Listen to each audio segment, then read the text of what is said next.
Welcome to This Week in West Hempstead, our school board election special, sponsored this week by Creative Corner. Here are your hosts, David and Norm. Thanks, Dan, and welcome, Norm. Oh, good to be here. Today's our Election Day special. It's May 17th. It's a beautiful sunny day. I would say one of those 10 best days of the year. I walked over to the polls.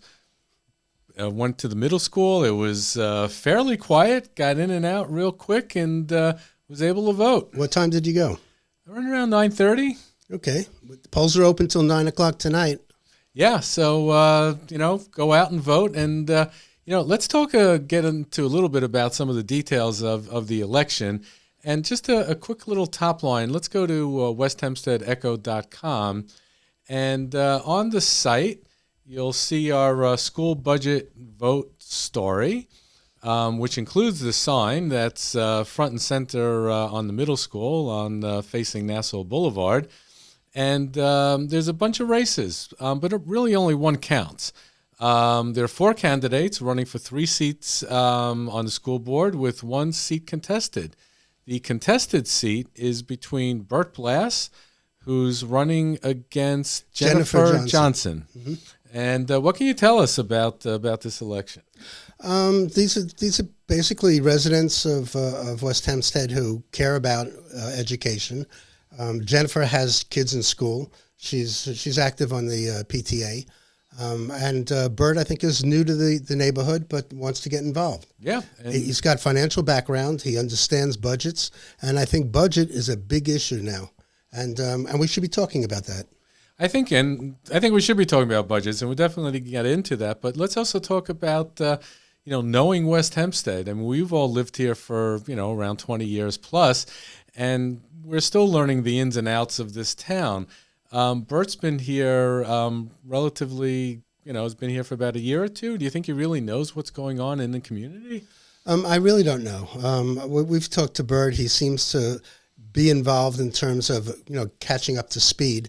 But it's a numbers game, I think, when it comes to the Board of Education. To a large degree, they've been reduced every year with the number of pupils. They had in 2010, 2,200 students. They're down to this year about 1,600. And yet the budget keeps flying off the shelf. Every year it goes up by 2 or 3%, sometimes 5%, and we get hit with increases. So, part of that decrease in the numbers would have to be in part due to the growth of kids going to private schools, correct? Absolutely. There's definitely reasons for it. Also, kids are getting, in the public sector, choices. They can go to other schools. They don't have to go to West Hempstead. So, yeah, the end result is less kids, higher costs. I'm sure there are some fixed costs that are a problem, but the budget still rises. I know the budget still rises, but again, our population is increasing slightly. The school population is increasing. My point being is that the kids from the public school, the kids from the private school, the public school is paying for that busing, and that number keeps going up. So even though the total number of kids are going down, the number in total that the school needs to support may actually be going up. Yeah, I understand that. And look, inflation's wild this year. So we would expect that all prices are going to increase. The food that they serve, the buses, the services, the psychological services, which they provide both to the public school kids as well as private kids. So, I get it. But there's been big questions about the numbers that are being put forth by the Board of Education. And I think that part of the question is, given the somewhat shrinking business tax base in town, it's affecting whoever's left, I would think, a little bit more, wouldn't you say so? Yeah, I mean, for sure, the property taxes are going to take a hit. So, we should be extremely sensitive to the school budget and also the library budget as well, and where our dollars are going. So that brings up an interesting point. So a group called the Concerned Citizens of West Hempstead circulated a letter in which they propose that the school budgets are never met by an exact number.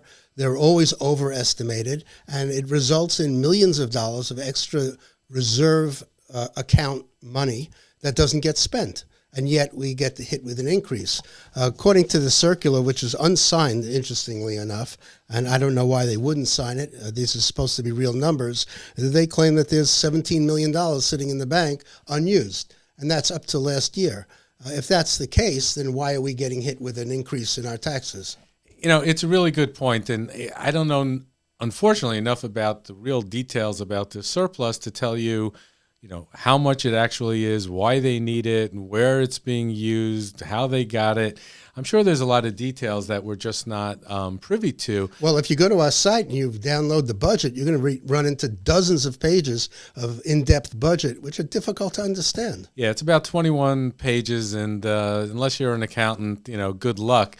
But let's go back to this other subject that you mentioned, the concerned citizens. I'm a little bit concerned about the concerned citizens.